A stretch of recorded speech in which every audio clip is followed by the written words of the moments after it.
안녕하세요. 저는 평범하게 하루 일상을 사는 것이 목표인 대한민국의 한 여성입니다. 여러분들 중에서도 그냥 제발 하루하루 평범하게만 살아보자 라고 생각하시는 분들 많으실 것 같아요. 그런 분들은 아마도 삶에 우여곡절이 많았기 때문이지 않을까 싶은데요. 저 역시도 제 삶의 우여곡절까지는 아니지만 나름 주변에서 일어나는 시끄러운 일들 때문에 저까지 시끄럽게 지내야 했기 때문에 요즘은 그저 하루가 조용히 지나가는 것에 감사하고 만족해하며 지내고 있답니다. 도대체 무슨 일이 있었길래 하루하루를 조용하게만 지내면 좋겠다라고 말하는 걸까 궁금하시죠? 지금부터 저에게 일어난, 아니 정확하게는 제 주변에서 일어난 시끄러웠던 사연에 대해 이야기를 해볼게요. 일단 제 주변에서 시끄러운 일을 만들어낸 사람은 바로 시댁 식구들입니다. 저와 남편은 서로 같은 직장에서 일을 하다가 만난 사이였어요. 남편과 제가 원래는 업무가 달랐는데 회사 안에 공동 업무를 하나 맡게 되면서 친해졌고 그때부터 그 이상한 관계로 발전을 하게 되었죠. 남편과 저는 일하는 스타일이나 합이 잘 맞아서 둘이 같이 있을 때 일의 능률도 오르고 재미있고 좋았어요. 무엇보다 다른 사람들과 있을 때보다 일의 결과물도 좋아서 둘이서 일을 자주 만들어 하다 보니 더 가깝게 지내게 되었고 결국에는 결혼까지 하게 되었죠. 남편은 때로는 이성적이지만 때로는 많이 따뜻해서 저를 잘 감싸 안아주는 그릇이 큰 사람이었습니다. 그런 남편이 저는 의지가 되고 든든해서 결혼을 결심하게 된 것 같아요. 특히나 결혼하는 과정에서 저는 남편의 든든함을 더 많이 느낄 수 있었는데요. 처음 시댁에 인사를 드리러 가서 저는 크게 당황을 해야 했습니다. 왜냐하면 시모와 시누이가 정말 특이했거든요. 저나 남편은 평범한 회사에 다니고 있었는데 남편에게 있는 하나밖에 없는 이 동생은 피부과 의사를 하고 있었어요.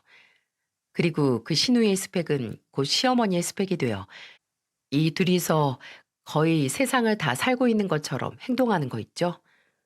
제가 처음 인사드리러 가던 그 첫날도 시모와 시누이는 참 유별나게 행동을 했었습니다. 여기는 내 딸인데 얘는 직업이 의사. 의사 중에서도 피부 진료하는 앤데 얘 덕분에 내 피부가 이렇게 곱잖아. 아주 그냥 괜찮다고 하는데도 그냥 맨날 피부 관리 받으러 지네 병원 오라고 하는 통에 내가 아주 호강하면서 산다니까. 다 필요 없고 의사가 최고야. 그러니까 너네도 결혼하면 꼭 애들 의사 시켜라. 우리 아들도 공부는 열심히 했는데 의사까진 못 돼가지고 내가 얼마나 아쉬운지. 하여간에 우리 딸이 최고야. 결혼하면 주변에 우리 딸 소문 좀 내줘. 얘가 병원에서 기가 막히게 진료를 잘 보니까 병원에서도 아주 그냥 예뻐 죽으려고 하는데 환자들이 더 몰리면 더 좋잖아. 환자들 빨리빨리 모아가지고 부원장도 하고 또 월급도 오르게 좀 소개 좀 많이 시켜줘. 아이 참 엄마도 새언니가 인맥이 있으면 얼마나 있겠어. 그래봤자 오빠랑 같은 회사에 있어서 지인들이 다 거기서 거길 텐데. 됐고요 언니. 언니는 보니까 피부가 너무 별로다. 우리 피부과에 좀 정기적으로 와서 관리 좀 받아봐요. 이건 뭐 그냥 일상 관리로는 부족하겠다.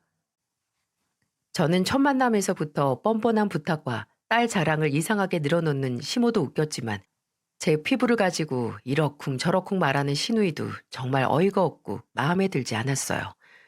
근데 뭐 나랑 같이 살 것도 아니고 결혼하면 부딪힐 일도 별로 없을 테니 이 정도는 무시하면 그만이지 싶었죠. 근데 제 생각보다도 이 사람들은 엄청난 강적이더라고요. 첫 만남에서 인사를 잘 치르고 저희는 결혼 허락도 잘 받아서 결혼에 성공을 했어요. 근데 이 결혼 준비에서부터 또 시모와 시누이가 저를 힘들게 하고 괴롭게 했었죠. 그리고 결혼 준비하는 저에게 하는 말이 가관도 아니었습니다. 한 번은 시모가 저를 불러서 이렇게 얘기를 하더라고요. 예, 있잖니? 너네 결혼식 말이야. 우리 딸 병원이랑 좀 가까운 곳으로 하자. 거기에서 우리 딸 명함도 좀 뿌리고 하면 어떻겠니? 아니 얘가 뭐 실적을 올려야 하는 건 아니지만 내가 진짜 얘 병원 차려줄 형편도 안 되고 얘네 원장이 환자 유치에 신경을 많이 쓰는 사람이라서 환자들을 많이 끌어당겨 하거든. 그러니까 병원 근처로 너네 식장 잡고 그날 얘 명함도 같이 돌릴 수 있게 그 식권 나눠줄 때 같이 줄 수 있게 좀 해봐. 너네가 평생 뭐 얘를 돈으로 도와줄 수 있는 것도 아닌데 이 집 식구로 들어오면서 너도 이럴 때 도울 수 있으면 좋잖니. 세상 어디에 이런 요구를 하는 시모가 있을까 싶을 만큼 시모는 황당한 소리를 저에게 내뱉었습니다. 이날 저만 따로 불러서 얘기를 하는 이유가 뭘까 궁금했는데 내용을 듣고 나니까 남편은 절대 들으면 안 될 이야기더라고요. 본인 아들한테도 못할 말을 저한테만 슬쩍 와서 하는 것도 마음에 들지 않았지만 결혼식의 주인공이 되어야 할 저에게 와서 이런 소리를 하는 게 무엇보다도 화가 나고 싫었어요. 그래서 전 똑부러지게 이야기했습니다. 어머님, 죄송한데 그건 좀 어려울 것 같아요. 어느 세상 결혼식에서 신랑 신부 결혼하는 날에 시누이 직장 명함을 돌려요. 저는 그런 결혼식은 보지도 못했고 경험해보지도 못했어요. 그리고 그날만큼은 정신도 없고 사람들 다들 저희 부부 축하하러 와준 자리인데 거기에 대고 명함을 돌리라뇨. 그건 어려울 일이에요. 죄송합니다. 아마 이거 남자친구도 알게 되면 많이 싫어할 것 같아요. 그냥 전 못 들은 거로 하겠습니다. 제가 거절의 의사를 명확하게 밝히니까 시어머니는 처음에는 당황하시는 듯 했습니다. 근데 이내 열받았는지 저한테 갑자기 소리를 꽥 지르는 거 있죠? 야, 너는 애가 처음부터 우리 집에 들어올 거면 내 말을 고분고분 따라야지. 시어머니 부탁을 이렇게 처참하게 밟아버려? 너 아주 싹수가 노랗구나. 어? 어떻게 그렇게 매정하니? 그 정도 부탁도 못 들어주면서 무슨 우리 가족으로 들어오겠다고 얼굴을 들이밀길. 너 내가 결혼 다시 생각해야겠다. 시어머니는 급기야 이 결혼까지 다시 생각해 봐야겠다고 하시는 거예요. 근데 저도 성격이 그냥 보통 내긴 아니었기 때문에 호락호락하게 넘어가지 않았습니다. 그래서 바로 말씀을 드렸어요. 네, 이 결혼 다시 생각하세요, 그럼. 저는 이런 식으로 반대하는 결혼 하고 싶지 않아요. 억지로 한다고 한들 나중에 탈날 거 뻔하고 결혼 생활이 행복할 것 같지도 않고요. 그러니까 그냥 이 결혼 반대하세요. 저도 포기하겠습니다. 저는 이렇게 말해버리고는 시어머니와 만났던 장소인 카페에서 인사만 얼른 드리고 나와버렸어요. 그리고 거기에서 그 당시에는 예비 신랑이었던 남편에게 바로 전화를 걸었죠. 지금 당신 어머니가 나한테 찾아와서 우리 결혼 반대하시겠대. 왜 반대하시는 줄 알아? 우리 결혼식을 당신 동생 병원 근처로 잡고 그것도 모자라서 그 동생 홍보한다고 명함을 같이 돌리자고 하는 거 있지? 그래서 내가 그렇게는 못하겠다고 했더니 그럼 결혼 반대하시겠대. 나같이 가족한테 도움도 안 되는 며느리 필요 없다고. 그래서 나도 자기랑 결혼 안 하겠다고 하고 나왔으니까 나머지는 자기가 다 알아서 해. 진짜로 나랑 헤어질 건지 아니면 어머니 문제 제대로 해결하고 다시 나랑 결혼 준비하던지. 어머니가 먼저 뜻 안 꺾으시면 나도 결혼 안 해. 이렇게 제 이야기를 하고는 전화를 끊어버리니 남편은 난리가 난 듯했어요. 근데 저도 은근 고단수이기 때문에 이미 남편의 반응을 다 예상하고 있었습니다. 남편은 저를 많이 좋아해서 제가 이렇게 이야기를 하면 바로 시어머니에게 가서 조치를 취할 거라고 생각을 했어요. 제가 무슨 성격 파탄자도 아니고 저도 가족들이 제 도움을 필요로 하면 다 도와줄 수 있습니다. 근데 솔직히 이런 부탁은 아니잖아요? 거기다가 그거 못 들어준다고 승질대로 나오는 시어머니를 보니 초장에 이걸 싸워서 잡지 않으면 결혼 생활 내내 끌려다닐 것 같아 저도 일부러 밀당을 하느라 이렇게 한 거였어요. 그리고 역시나 남편은 난리가 났더라고요. 저한테 계속해서 전화가 왔는데 제가 전화를 받지 않으니까 남편은 문자로 본인이 다 알아서 할 테니까 결혼하지 말자는 소리는 하지 말라고 이야기를 하는 것만 보고 저는 기다리고 있었습니다. 그렇게 기다리고 있는데 얼마 안 돼서 시모 쪽에서부터 연락이 왔더라고요. 저는 이때 아무것도 모르는 척 전화를 받았습니다. 네? 혹시 세아가니? 세아가요? 세아가면 누구 말씀하시는 걸까요? 아이고 참, 나 재원이 애미다. 네 시애미 될 사람. 저 결혼 반대하시는 거 아니셨어요? 어떻게 연락을 다 하셨어요? 미안하다. 내가 잘못했어. 생각이 짧았어, 내가. 결혼식장에 대해서 이야기한 건 없던 일로 하자. 그리고 우리 아들 잘 부탁하마. 내가 이렇게 사과하니 우리 아들하고 결혼 다시 한번 생각해줘. 남편이 어떻게 했는지는 모르겠지만 시어머니가 이렇게 이야기를 하는 것 보고 저는 제대로 해결이 됐구나 싶었습니다. 나중에 가서 남편에게 물어보니 그 사람은 거의 바로 시댁으로 가서 쌩 난리를 피웠다고 하더라고요. 저랑 결혼 못하면 이 집을 나가겠다느니 다시는 찾지 말라는 둥 그런 소리를 하면서 시어머니 혼을 쏙 빼놨다고 했었어요. 그러니 시어머니도 바로 꼬랑지를 내리고는 저한테 전화를 한 거였죠. 그렇게 해서 저희는 처음 결혼에 대한 고비를 넘길 수 있었습니다. 그 뒤로는 쓸데없는 소리를 안 하기에 저도 결혼식을 무사히 잘 마쳤고 결혼 생활도 나름 잘 하면서 지내고 있었어요. 근데 문제는 또 이 시누이였습니다. 시누이는 제가 결혼식 때 본인 홍보를 못하게 한 게 그렇게 서운했는지 그때부터는 완전 저한테 적대감이 생겨서 저를 마구 갈구더라고요. 원래 그 첫 만남 때부터 얄밉다고 생각을 했었는데 결혼을 하고 난 이후에도 계속해서 태클을 걸고 저를 못 살게 구니 진짜 마음 같아서 머리 한 대 콕 쥐어받고 싶을 정도였죠. 결혼 이후에 시댁에 갈 일이 종종 있을 때면 시누이는 정말 손에 물 한 방울을 묻히지 않고 고생이라곤 하나 안 하면서 산 사람처럼 집에 누워만 있었어요. 그 병원에서 바쁘고 힘들게 산다고 했던 사람 어디 갔는지 한 번씩 시댁에 일이 있으면 가면 그때마다 집에서 뒹구는 걸 몇 번이나 봤었어요. 근데 명절 때는 특히나 휴일 내내 집에만 붙어 있으면서 그냥 죽치고 있더라고요. 시모가 해주는 밥 그냥 떠다 먹으면서 하루 종일 소파에 누워 있으면서 TV 보는 게 전부였죠. 그리고 저만 보이면 시비 걸기에 바빴어요. 어머, 언니 못 본 사이에 그새 또 얼굴 시커매진 것 좀 봐. 얼굴에 그렇게 트러블 나면 너무 우울하지 않아요? 나 같으면 그런 얼굴 못 들고 다니겠다. 그러지 말고 그냥 나한테 한번 와요. 제가 알아서 다 피부 관리 해줄 테니까.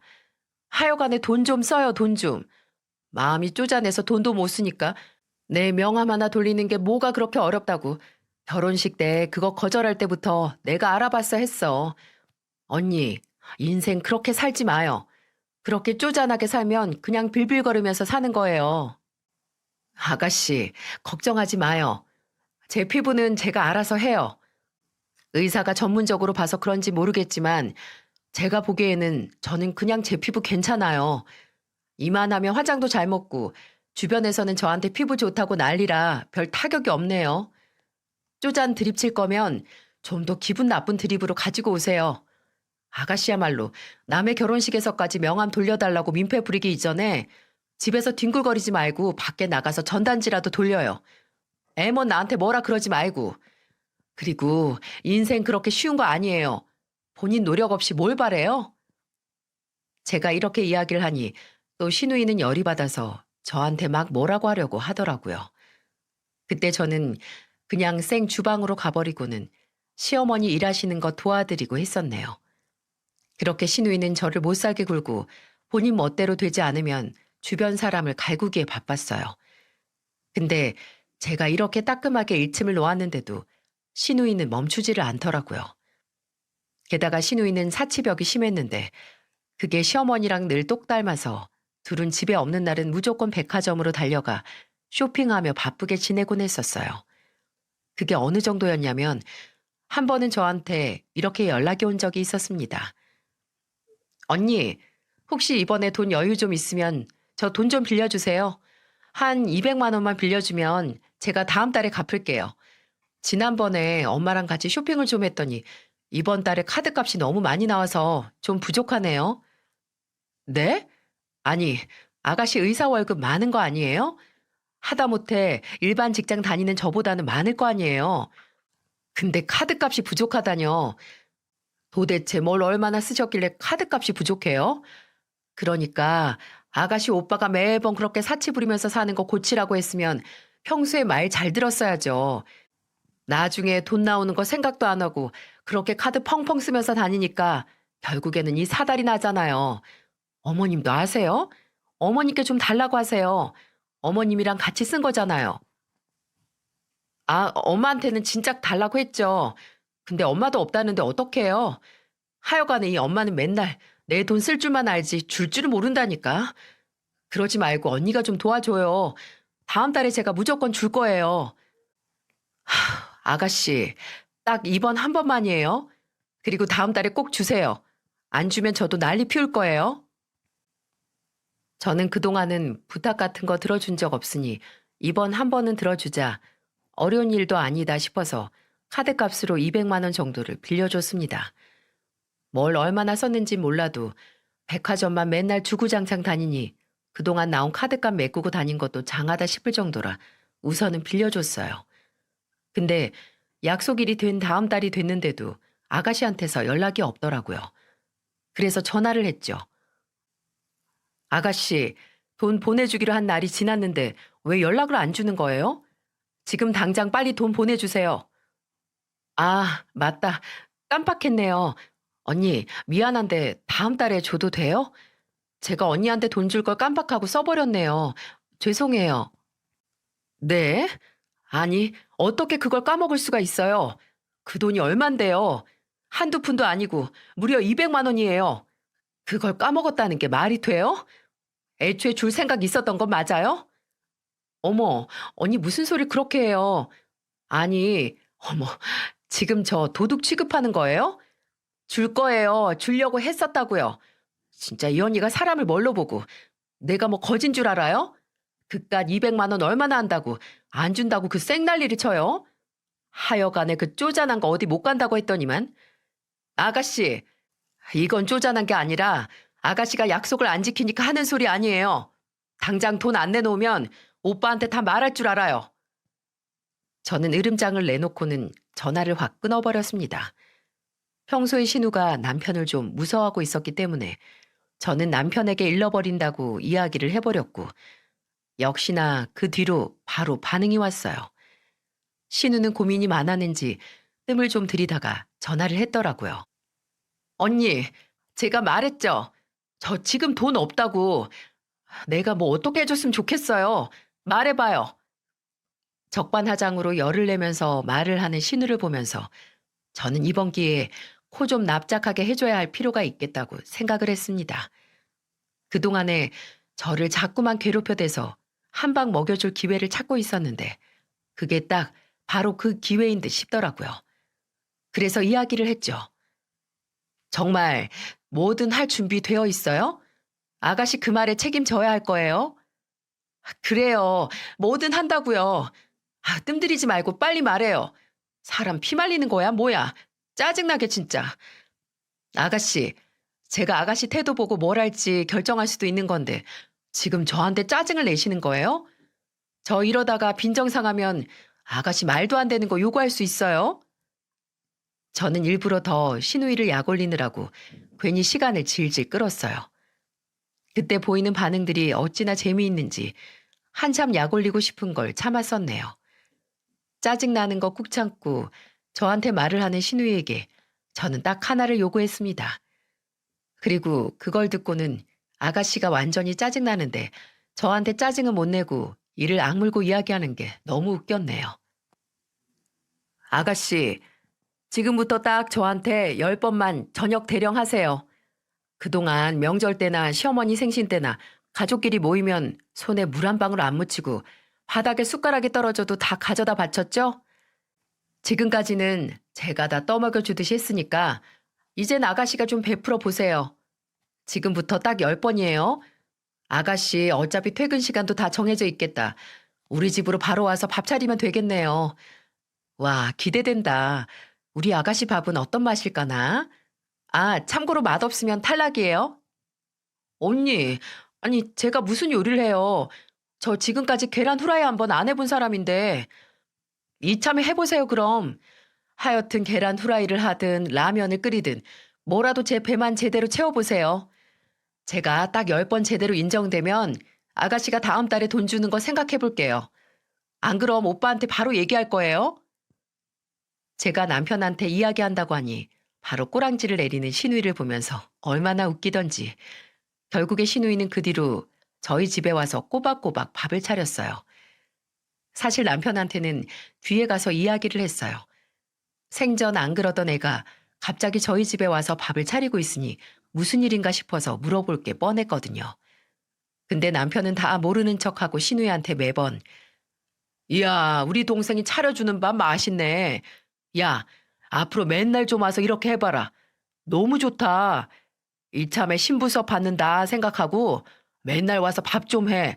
맛있네. 라고 말하며 은근슬쩍 놀렸어요. 그럼 저는 그거 보는 재미로 그 10번을 보냈죠.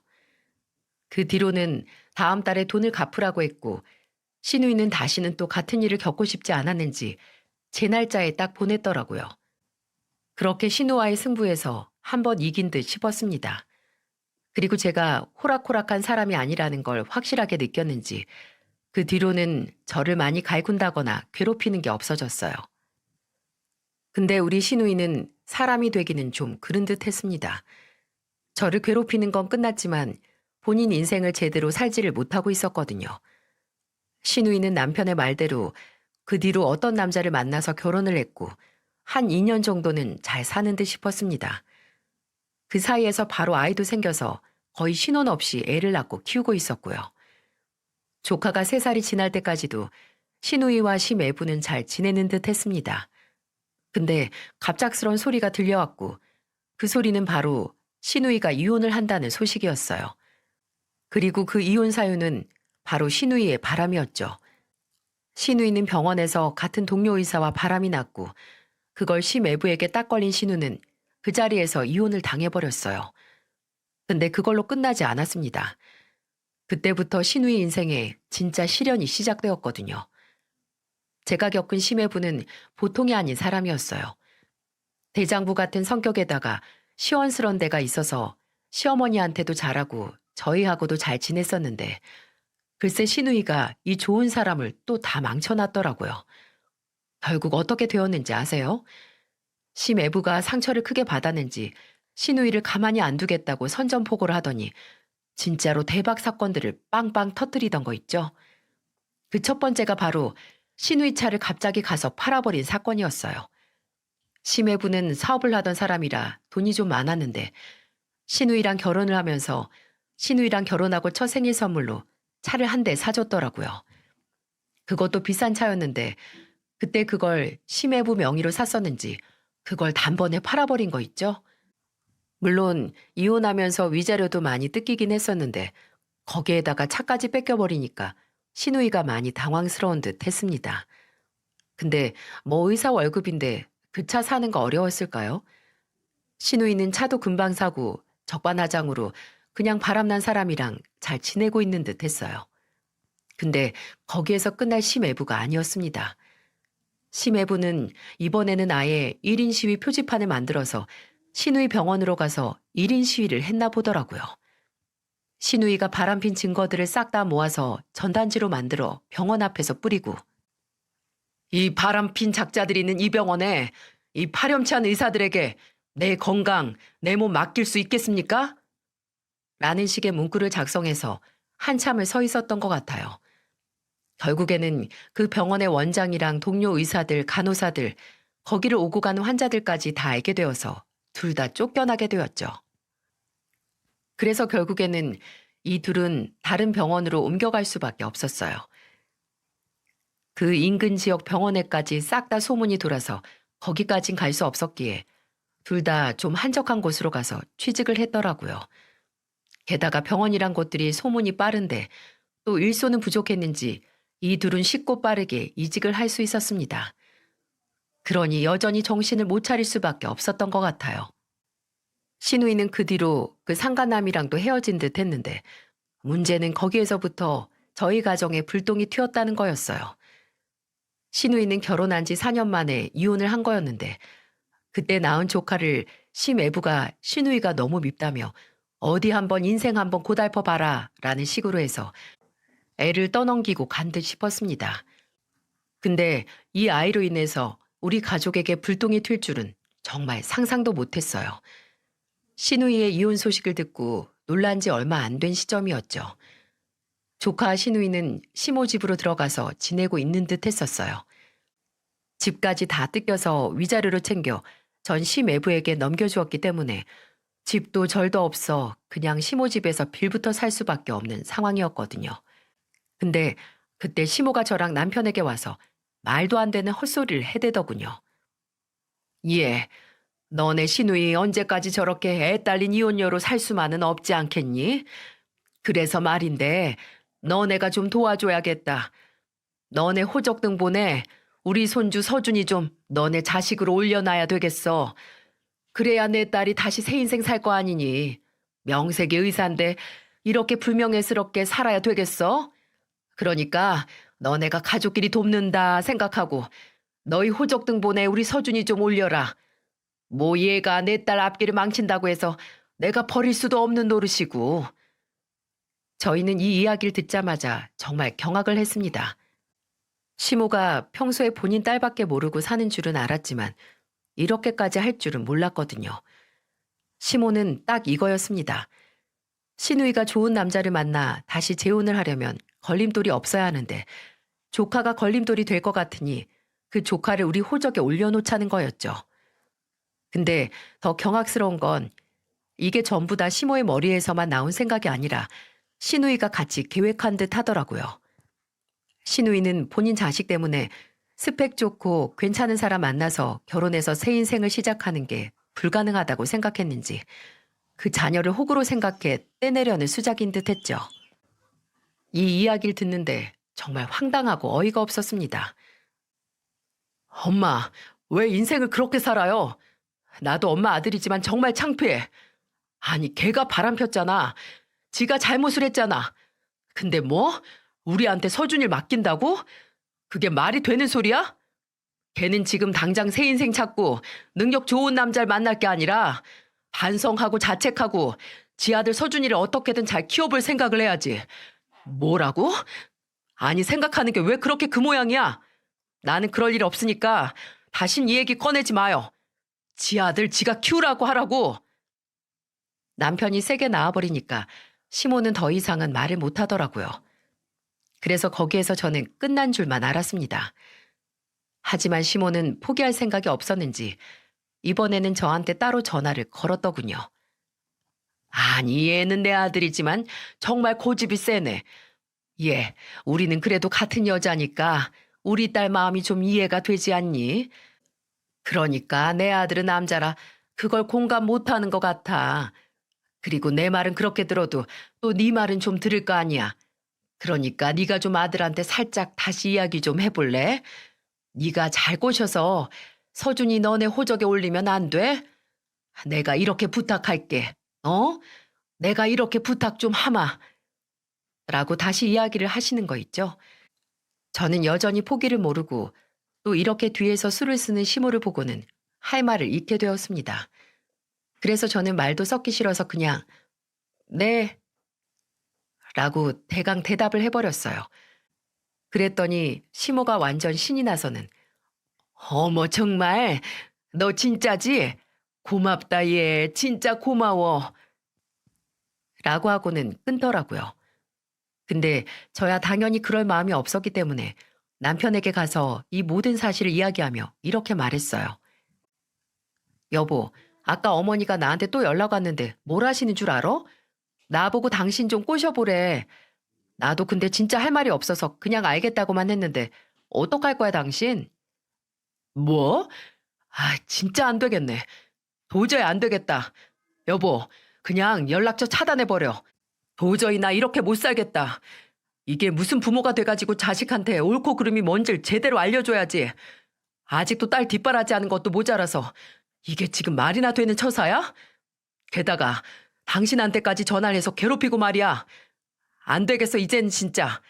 그냥 당신 핸드폰 줘봐. 내가 아예 차단해버리게. 뭐? 아니 어쩔 셈이야. 어차피 당신이 연락 안 되면 나한테 다시 연락이 올 거니까 그냥 차단해버려. 줘봐 핸드폰. 남편은 저의 핸드폰을 가지고 가서 아예 본인이 제 핸드폰에서 시어머니를 차단해버렸어요. 남편은 큰 결심을 한 건지 이번에는 정말로 시어머니와 시누이의 잘못된 행실들을 고쳐버리려고 하는 듯 하더라고요. 근데 역시나 시어머니에게서는 난리가 나기 시작했습니다. 저는 당연히 차단을 해놨었기 때문에 시모에게서 연락이 얼마나 왔었는지 모르고 있었는데 꽤나 연락을 많이 했었는지 급기야는 저를 아예 직접 찾아와 난동을 피우더라고요. 야, 네가 감히 내 연락을 다 씹어? 감히 나를 무시해? 양심도 없이 뻔뻔한 부탁을 해놓고 이렇게까지 와서 난동을 피우는 시모에게 이제 저도 더는 받아주지 못할 것 같아 같이 난리를 피워주었습니다. 이보세요, 어머니. 말이 되는 부탁을 하셔야죠. 지금 그게 말이나 되는 소리였어요? 당연히 안 될 걸 부탁이랍시고 하셔놓고는 왜 애먼 저한테 와서 이 난리를 또 피우시는 건데요? 서준이가 불쌍하지도 않아요? 서준이 어머니 손주 아닌가요? 그럼 어머님이 키우시던지 어머님 딸이 키우던지 해야죠. 그게 맞는 거잖아요. 왜 그걸 우리한테 떠넘기시는 건데요? 말이 안 되는 거잖아요, 애초에. 책임을 져야 될 사람이 져야지. 뻔히 엄마가 살아있는데 우리한테 오면 애가 상처받지 않겠어요? 왜 그건 생각을 못 하세요? 야, 내가 어디 뭐 내 딸만 좋자고 이래? 이게 다 같이 평화롭자고 이야기를 하는 거잖아. 너네가 이번에 이렇게 우리 부탁 들어주면 우리라고 가만히 있겠니? 다 보답을 하겠지, 보답을. 공짜로 해달라는 거 아니야. 그러니까 부탁 좀 들어줘라. 어머님, 더 얘기할 것도 없어요. 보답은 무슨 보답이요? 저희는 그런 것도 다 필요 없으니까 그냥 서준이는 서준이 엄마가 책임을 지든 할머니가 책임을 지든 하세요. 그리고 연락 씹은 건 어머님 아들이 연락처를 제 핸드폰에 차단해서 그런 거예요. 제가 아니라 어머님 아들이 직접 했다고요. 게다가 한 번만 더 어머님이 찾아오시면 이렇게 이야기하라고 하대요. 아들한테도 연락하지 말래요. 계속 이런 식으로 하면 이제 연락도 아예 끊을 거라고 하니까 앞으로는 제발 같은 문제로 저희 속 아프게 하지 마세요. 시모는 제가 본인 아들이 저한테서 직접 연락처를 차단했다고 했으면 정신을 차려야 하는데 그때도 반성의 기미는커녕 아주 또 난리가 나더라고요. 뭐? 걔가 직접 차단을 했다고? 이거 말도 안 돼. 내가 절 어떻게 키웠는데. 아이고, 자식놈 다 키워봤자 소용없다고 하더니 이제야 좀 애들이 커서 덕 좀 보고 사나 했는데 내가 이런 대접이나 받고 살고 말이야. 이게 도대체 무슨 일이야. 아이고. 어머님은 땅을 치면서 억울해하고 화를 내셨어요.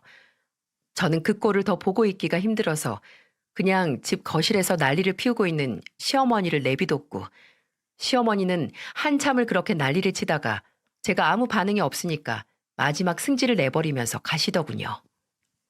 이 배은망덕한 것들, 이 아무짝에도 쓸모없는 것들, 내가 너네를 어떻게 키웠는데 이 나쁜 것들, 너네는 두고두고 후회하게 될 거다. 어? 두고두고 후회하게 될 거야. 시어머니는 이렇게 이야기를 해버리고는 씩씩거리며 저희 집을 나섰습니다. 근데 솔직히 두고 보란 사람치고 무서운 사람 보셨나요? 저는 솔직히 지금까지 본 적이 없었어요. 게다가 시모 성향을 잘 알고 있었기 때문에 또 혼자서 난리칠 게 뻔해 그 말조차도 무시하고는 안녕히 가시라고 보내드렸죠. 근데 이 시모는 진짜 뻔뻔하기가 세계 최고 아니라고 하면 서러울 정도고 쓰레기 같은 성향이 정말 적나라하게 나오는 인간이었습니다. 그 뒤로 시모가 가고 나서는 며칠 정도 잠잠했어요. 근데 정말 생각지도 못한 짓을 또 벌이더라고요. 그날은 남편과 함께 집에 있는 주말이었습니다.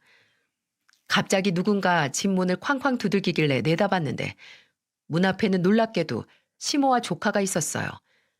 3살짜리 조카는 아무것도 모르는 얼굴로 순진무구하게 시모에게 안겨 있었는데 그걸 보니 뭔가 범상치가 않더라고요.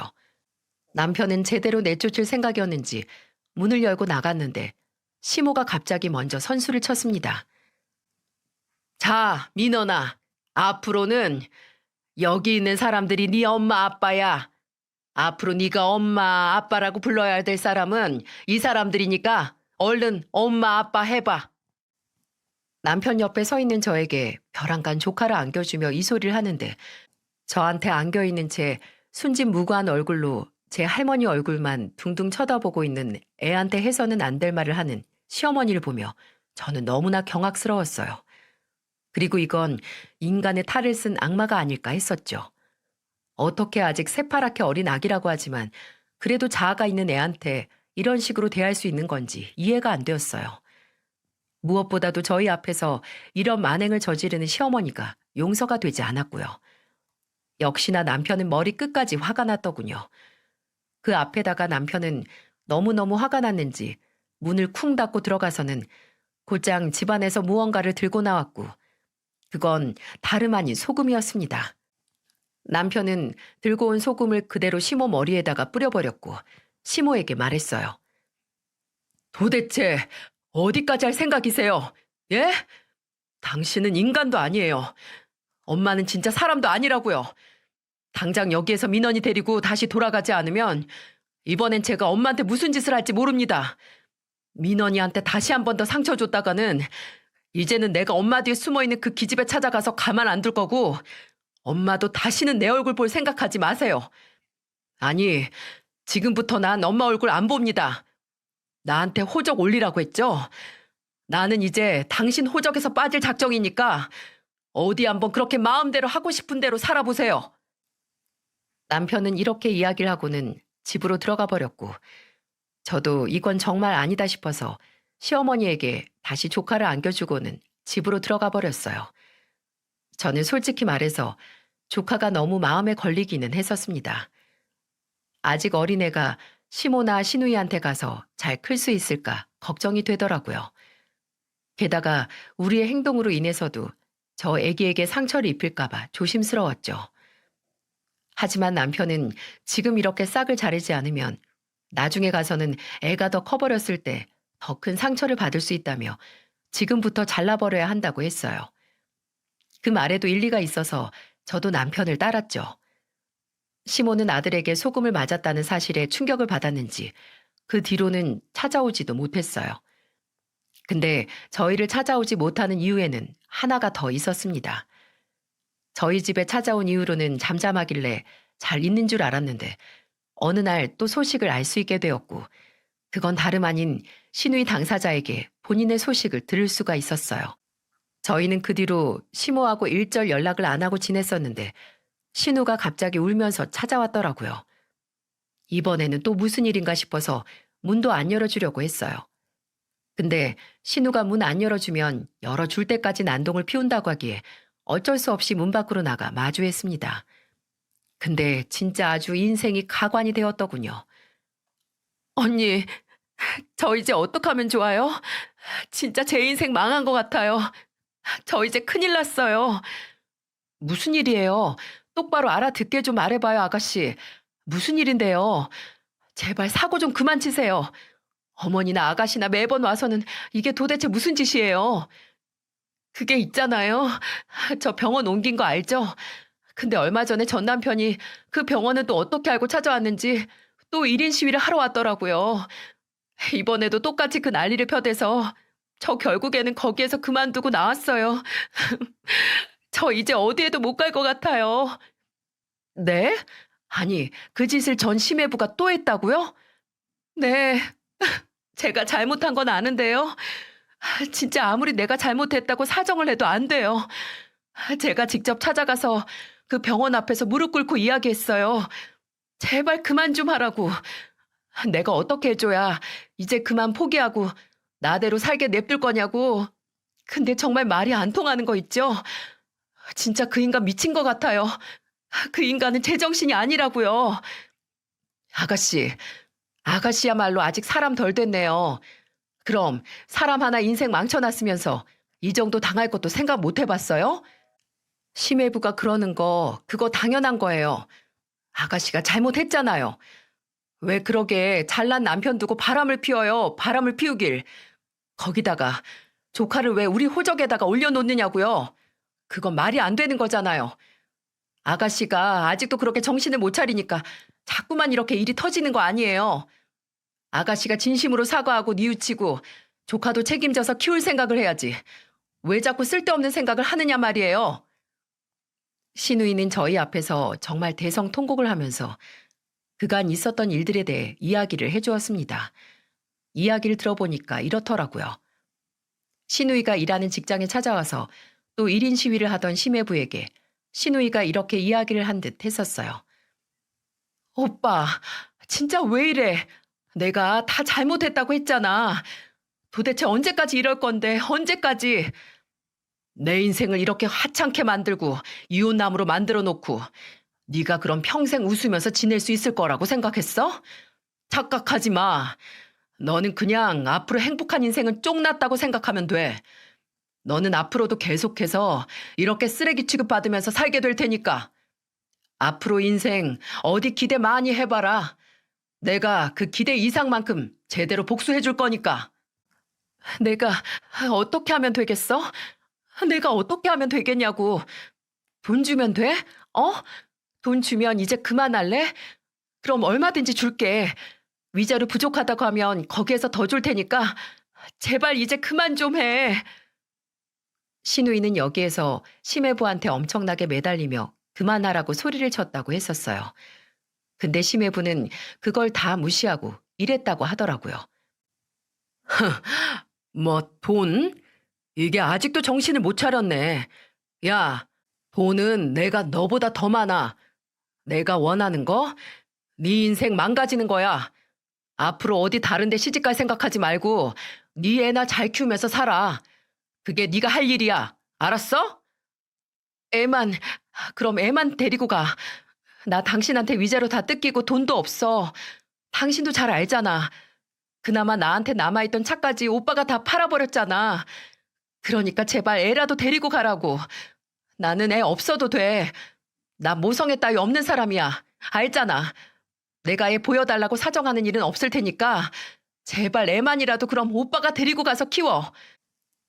신우이는 정말 끝까지 인생 말종의 길을 가려고 했었는지 심애부에게 애만이라도 데리고 가라고 했다고 하더군요. 근데 거기에서 심애부가 왜 조카를 데리고 가지 않았는지 그 이유를 알 수 있었습니다. 웃기지 마. 야, 너 네가 뭘 착각하고 있는가 본데 내가 너 좋으라고 애 보낸 줄 알아? 너 혼자 또 신나서 떵떵거리면서 사는 꼴 내가 보기 싫어서 그런 거야. 애 없으면 너 얼마나 또 이 인간 저 인간 홀리고 다니면서 인생 망쳐놓을지 눈에 훤히 다 보여서 너 네 자식 끝까지 책임져야 할 거야. 내가 두고두고 볼 거야. 안 그러면 지구 끝까지 찾아서 네 인생 다 망쳐놓을 거니까. 애 제대로 잘 키우는 게 좋을 거다. 애 어디 입양 보내거나 허튼 수 써서 네 팔자 필 생각하지도 마. 내가 너를 몰라? 너는 네 팔자 생각하면 어떤 더러운 짓도 다 할 인간이야. 그러니까 앞으로 너는 어디 병원 가서 떳떳한 의사 노릇 할 생각, 처녀 행세 할 생각은 딱 포기하고 살아. 알았어? 심해부는 이렇게까지 이야기하고는 그 자리에서 박차고 나갔다고 했어요. 신우이는 무릎까지 꿇어가며 두 손 두 발 다 빌면서 이야기를 했는데도 안 통했다고 하더라고요. 그래서 이렇게 울면서 하소연할 곳이 없으니 찾아온 거였어요. 이 이야기를 시모에게 했더니 시모도 이제는 신우이를 포기하고는 아예 몸져 누워버렸다고 하더군요. 그 이야기를 듣는데 왜 지 팔자를 지가 스스로 꼬고 있나 신우이가 한심했어요. 근데 저만 신우이가 한심한 게 아니었습니다. 남편도 마찬가지인 듯 싶었어요. 남편은 신우이의 이야기를 다 듣더니 이렇게 말했죠. 야, 얘기 들어보니까 너도 인간이 되려면 아직 한참 남은 것 같다. 너 다신 우리 집에 찾아오지 마. 정신 제대로 차리기 전까지는 우리 집에 얼씬도 할 생각 말고 내 마누라한테 전화해서 이딴 식으로 하소연할 생각도 하지 마. 그냥 너는 똑같이 정신 못 차리고 있는 너네 엄마랑 가서 둘이 해결해. 알았어? 어디서 가당치도 않게 감정팔이 하러 오고 난리야. 너 그거 그냥 네 팔자야. 네 팔자를 스스로 그렇게 만들어버린 거라고. 한 번만 더 찾아와봐. 그땐 아주 그냥 똥물을 확 뿌려버릴 테니까.